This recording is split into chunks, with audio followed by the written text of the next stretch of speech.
Good afternoon, everyone. John Cormier again, petitioner, lead plaintiff, face of the class action against the city of Longueuil and the estate of Francois Lamar. Today is May 26th, 2025. We are 21 days from the deadline, guys. 3 weeks. That's going to blow by in a hurry. I really encourage you to pick up the phone and reach out to lawyers. And I really need help from everyone, please. The videos seem to be helping, and each time they're shared, someone new finds them. So you don't know if you're reaching out to a sibling or an old friend of a victim who has not heard anything about this. It's remarkable to me that in the last week I've spoken with several guys who didn't even know about the arrest. So it's helping, and I appreciate your help sharing the videos. Let's please keep it going. Excuse the voice, early season allergies are killing me. So I thought today would be a short video, a little question and answer of a lot of the common and more common questions that are coming up in conversation with people. So I got a list of maybe 9 or 10 questions here. I'm just going to quickly blow through them. So let's go with question number 1.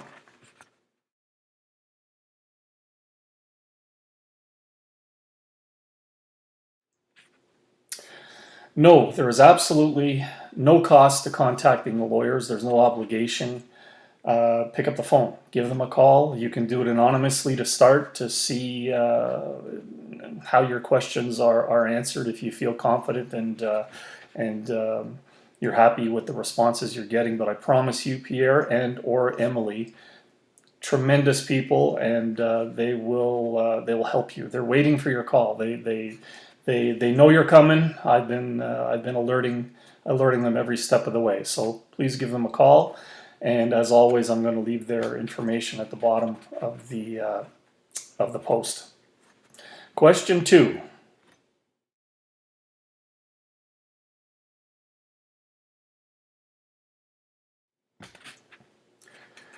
Absolutely not. You don't have to be in Montreal to reach out to lawyers. You don't have to be in their office. You don't have to be in person whatsoever. You can do this completely on the phone. You can do it virtually through Teams. They'll set it up for you, and it's such a simple process. So please trust them. They know what they're doing, and they'll make it easy for you. Question 3.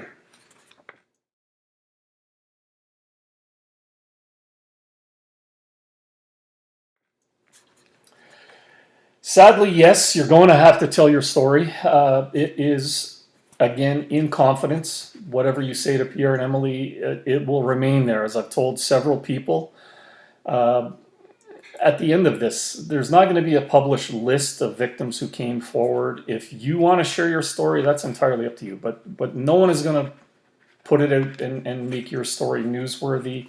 It is going to stay completely in the office of Pierre and or Emily. And whatever listen, you've come this far. It is certainly in your best interest to reveal the complete history of what happened with Lamar. But yes, be honest, be truthful, be completely detailed. It's to your best interest. Question number 4.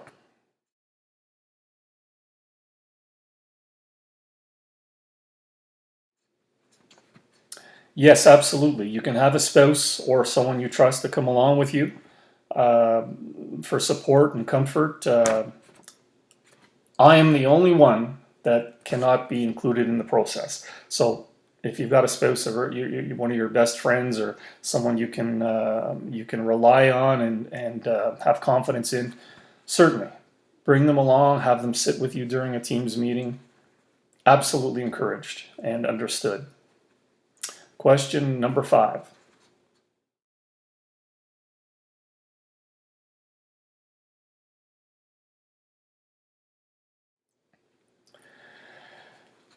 So this is one that comes up quite often. There's a lot of confusion, and that was the design of this monster, this pedophile. He created the confusion. He he created these assaults. At least the grooming assaults and grade one assaults were done in public. They were done in a format that appeared to be play fighting. He did it in a way that he would have the kids laughing because there would be tickles and stupidity. It was sheer stupidity. But he would tickle, make you laugh, and then he would fondle the genitals, and that was his common move. He did it for 50 years. I've seen it 1,000 or more times, with more than 1,000 times, but you know what I mean. Figure of speech. That was what he did. That's what he was all about. He also created confusion because he did it right in the open, right in public, where everyone could see it. He normalized the behavior. No one stopped it. So kids were naturally confused. If they're not being stopped, if it's not being stopped, then it can't be that bad. It's just my coach, right? It was the start of things that were much, much, much worse. So please tell your story. It corroborates everyone else's versions of the events that occurred to them as children. And once again, you were a child. You did nothing wrong, and there should be no shame. Call and tell your story. Question 6.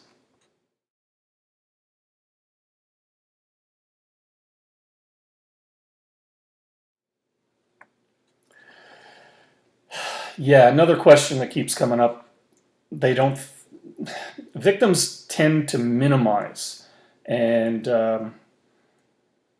it is common sense and human nature to minimize what happened. I get that. So my best advice to you is allow the lawyers to determine.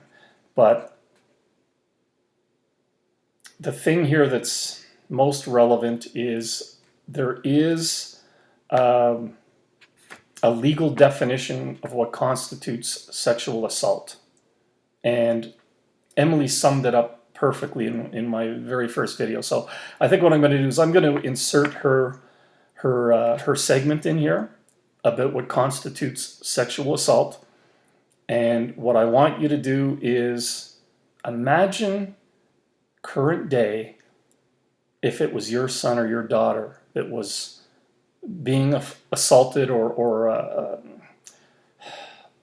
grabbed in that manner in an arena. What would you do? How would you feel?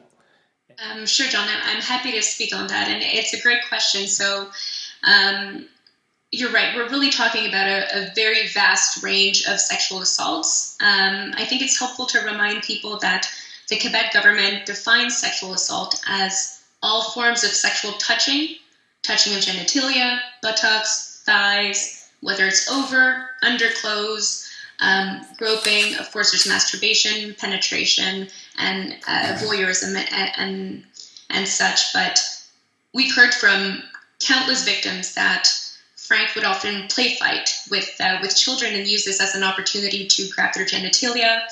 And we absolutely consider this to be sexual assault. It's clear to us that Frank perpetrated these acts for his own personal sexual gratification. And so the people that have had that experience should absolutely complete a claim form and speak to us if they have any questions. Ultimately, of course, it's the adjudicator that is named by the court that will decide whether any specific case constitutes sexual assault. And she will assess this both by reading the text of the claim form, but most importantly, by meeting with these victims in a completely confidential and very safe environment. Lastly on this point, I think it's important to remind everyone that it's been long recognized that sexual assaults, especially assaults against children and minors, automatically cause harms to victims. So even a victim that does not think that what he or she suffered was quote unquote that bad, or whether they don't even know if they've suffered harms at all, automatically the Supreme Court of Canada has said that sexual assault constitutes and perpetrates harm. So those people as well should absolutely submit a claim form, and we'll be happy to walk them through every step of the process. And the other final thing I'll say on this topic is don't look at it through your 50 or 60-year-old eyes looking back on what you were as a child. That's not fair. Those are adult eyes. Think of the 10, 11, and 12-year-old kid that you were, how afraid you were. You were innocent kid, but don't look at it through adult eyes. That you're looking at it completely wrong. Pick up the phone, let the lawyers help you on that one, okay? Question number 7.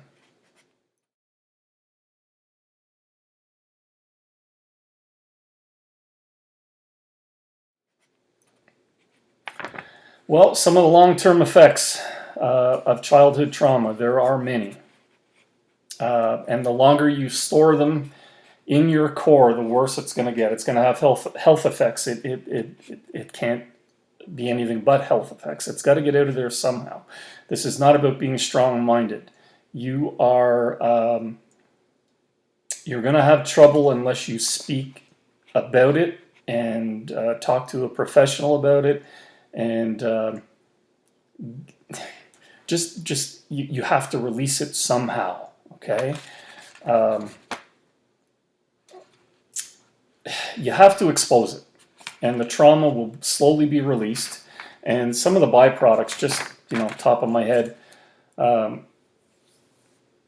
anger, rage, anxiety, fear, depression, relationships, school or employment issues, drug and alcohol abuse, health issues. It'll come out with perhaps heart issues. It will come out with cancer issues. All of these things are proven, and I've gone over them many times with a therapist. It is just so unhealthy to keep this bottled up inside. You've got to get it out. You've got to release it. And I'm proud of anyone who's come forward so far, because I know how difficult it is. And there should be no shame, and there should be no embarrassment about tears or emotion. Totally natural. 4.5, 5 years ago, I was exactly the same. And I couldn't begin to speak to anybody about what had happened without crying. And there's nothing to be embarrassed about. Perfectly natural. Question number 9.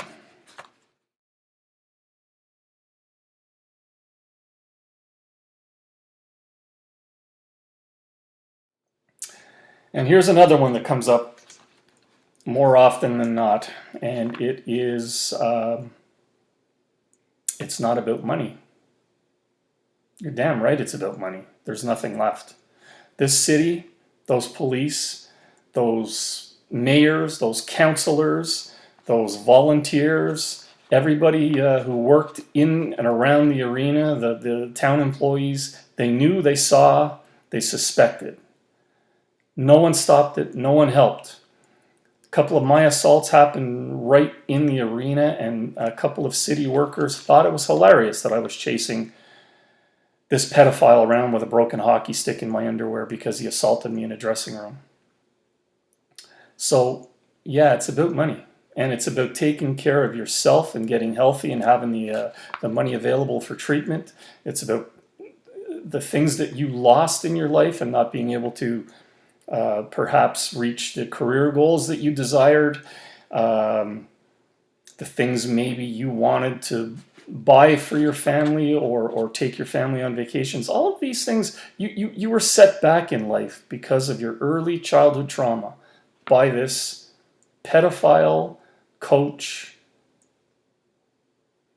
cop, and he hid behind it. Question 10.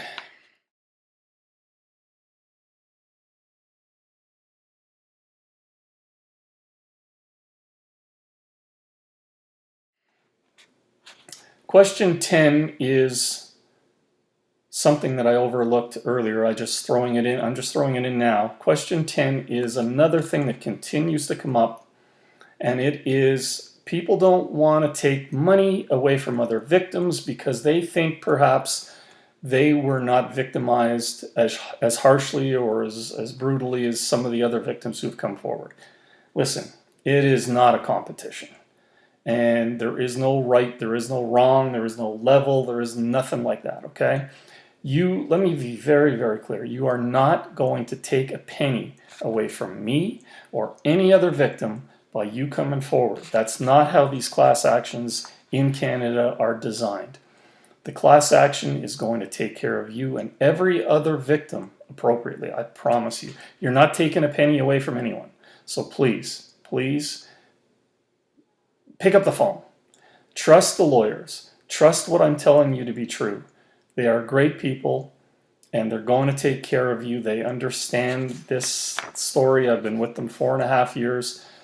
I've sent them all the documentation and all of the town nonsense. So please, whatever you say to them is not going to, they're not going to take it as, well, that sounds far-fetched or unreasonable. No, they know all about the showers in the arena, or excuse me, in the swimming pool. They know about the referee room. They know about public skating. They know about everything. So please, pick up the phone. I hope this video is helpful. I'm gonna actually, for the last one, number 10, I'm gonna slide Pierre's little segment in on his most recent video explaining you're not taking anything from anybody, and I'm hoping that you all can share my videos, okay? And I promise you, it's helping. And you deserve to be compensated. The real success of this class action will depend on you.